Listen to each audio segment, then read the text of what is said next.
From my experience, I can say there were a lot of years where I wasn't satisfied with the tone that I was getting from my band, but I didn't really know how to get them from where they were to where I wanted them to be. But in this video, I want to share some of the things that I learned and that have really made a difference for my band's sound over the last few years. So there are three main things, and the first one I think is we want to set a really high standard for tone in our bands. So first of all, in order to do that, we want to teach students what good tone is, and we need to do anything we can to communicate that to them, whether it's orally, verbally, or even visually.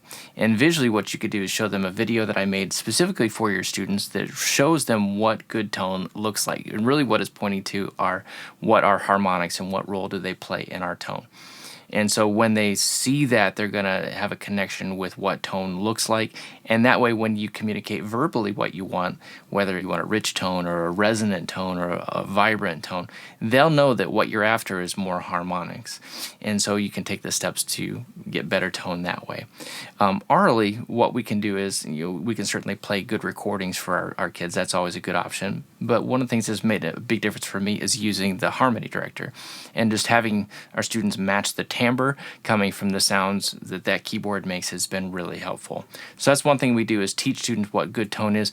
Also, we need to be really particular about only allowing good sounds. So when we hear our bands playing with a weak, unsupported sound, or they're pushing beyond the limits of what they can control, we need to stop them, bring them back, and reinforce. We need to play with our best sound all the time. And then what we need to do to establish a really high standard for tone is we need to start simple. We can't just put a really difficult piece of music in front of our students and say, play this with a good tone. We need to bring it back to, first of all, a single note. And in most cases, that's going to be a concert F because it's a middle range note for most instruments, and they can play it and sound good on it. You can have your F horns play a G. That'll achieve the same result for them. But start with that one note, and it's going to take some work to get that sounding the way that you want. But you need your band to experience what it sounds like, what it feels like to play a note as a group with their best tone. Once you establish that, you start to transfer that to other notes. And you can think about your Remington exercises where maybe you're starting on an F and then you go down a half step and then back to your F and then down 2 half steps and so on. And so the idea with that is you're taking that concept that you establish with your concert F and transferring it to other notes. Once you've got that, do that with a chord, balance it, make it sound as good as you can possibly get it. And then what you can do is when you get into your repertoire and you have a big kind of a rival moment with a chord in your piece, you say, you remember how we sounded on that chord in our warm-up. We want to have that same sort of sound when we arrive at this chord in our music. And so you're starting small, which is one note, transferring that to different notes, and then taking that same concept of sound to a chord and then into your repertoire. But give your students manageable steps so that tone can always be your top priority and have a really high standard for it. I want to get on to 2 other main points, but first of all, I want to take a moment to just invite you to download a free guide that I put together with some of my best tips and thoughts, not only on tone, but articulation and style and technique and so on. And you can get that at amplifiedwarmups.com/guide, so you can just register for it there. And again, those are some of my best ideas for how to improve your band. So check that out at amplifiedwarmups.com/guide. The second thing that I had to learn to develop my band's tone was teach them how to effectively use their air. And I've always found this kind of challenging because I think it's sometimes difficult to get middle schoolers to buy into doing breathing exercises and talking about how to use their air. But there's some things that I found effective. First of all, do breathing exercises and don't overthink it. Any number of counts in, any number of counts out. Teach them to fill up their lungs completely, get rid of it all in the exhale, and any sort of breathing exercises where they're working hard is going to be effective. But here's some things that worked really well. So we start by putting their knuckles up to their lips, and I had them breathe in with an E sound. And they feel how difficult it is to get air in that way. And then we switch to ah. And that's better, but it's still not quite as good as oh. And when they do that and they feel how open they are, they feel how much easier it is to get air into their lungs. They also have the audible feedback of the wind rushing past their knuckles, and they know that they're working hard and taking a good breath that way. So this is a helpful aid. And then another thing we want to do is put the other hand on the belly button. And we don't need to overcomplicate things by explaining breathe from the diaphragm and support from the diaphragm, that kind of thing. Just say when your hand is on your belly button, you should feel your belly button going out when you breathe in. Okay, so we don't want to rise up. You're going to see some of the shoulders in your band members rise up. Just tell them keep them down and relaxed, because that's just creating extra tension. Keep these down and relaxed. Breathe down, breathe the air down and out into your lungs. You should expand this way, not this way. And then we talk about filling up completely and how important that is.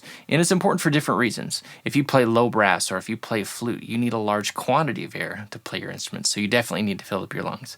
But maybe you play an instrument like your reeds. You don't need a lot of air, but you need a lot of air pressure. And you think about, you really get much air through an oboe, but you always need constant air pressure to play an oboe and get the reed to respond the way you want it to.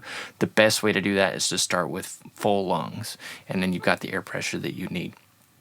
So breathe in open, breathe your air down and out into your lungs, and then fill up completely. And then we talk about the breath out. And we want to control the breath out, but one thing I do with my students is I have them pretend like they're holding a paper airplane. They're going to throw the paper airplane, and they're going to release their air with it. So they breathe in, and this does a couple things. One, it prevents that pause in between the breath in and the breath out that just creates extra tension. Keeps that motion fluid and moving forward. And then it also supports the beginning of the note with that release of air that we need. So it's not timid, it's just getting rid of it right from the beginning. So teaching your band to use their air effectively is a huge step towards maximizing their tone. And then this third concept is something that's fairly new to me, but it makes a huge difference if you can get this happening. And this is a concept called BBI. And this comes from a band director named Alex Kaminsky. He taught high school band for about 30 years. He took bands from 3 different schools to perform at the Midwest Conference, so that's a big deal, but now he oversees the program at Vandercook in Chicago. But he talks about BBI, and that stands for balance, blend, and intonation. And he says if you can get these 3 things happening in your band, it's going to sound really good. So when I think of something like balance, I think of Macbeth's pyramid of sound and how we want a lot of the lows and a little bit of the highs. But Macbeth also talked about we want other pyramids within the band, and even within each section there should be a pyramid. So that's what we're talking about with balance. We want to first of all match volume. So here's how we're going to do that. Play a concert F, and I want you to play it mezzo forte, and you listen to them individually until you find a volume that you want. And then you have that student play that F again, and then the next student matches them. And then when that student gets it, then the next student matches them.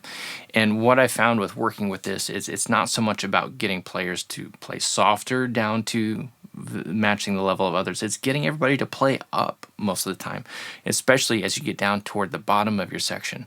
Those players need to gain the confidence and learn what it takes to play up to the rest of everybody else, because you need those lower parts to be strong.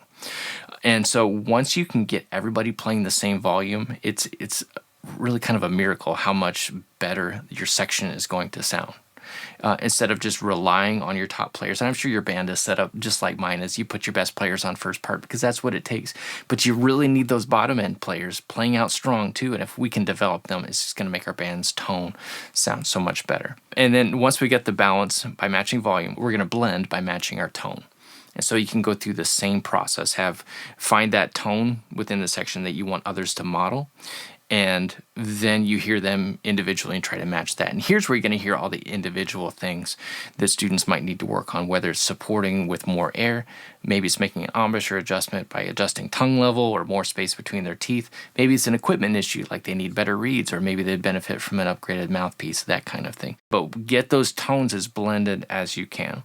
And then by the time you get to the third step, intonation, you might find that a lot of your work is already done, because when students are listening for volume and for tone, a lot of the intonation issues tend to work themselves out.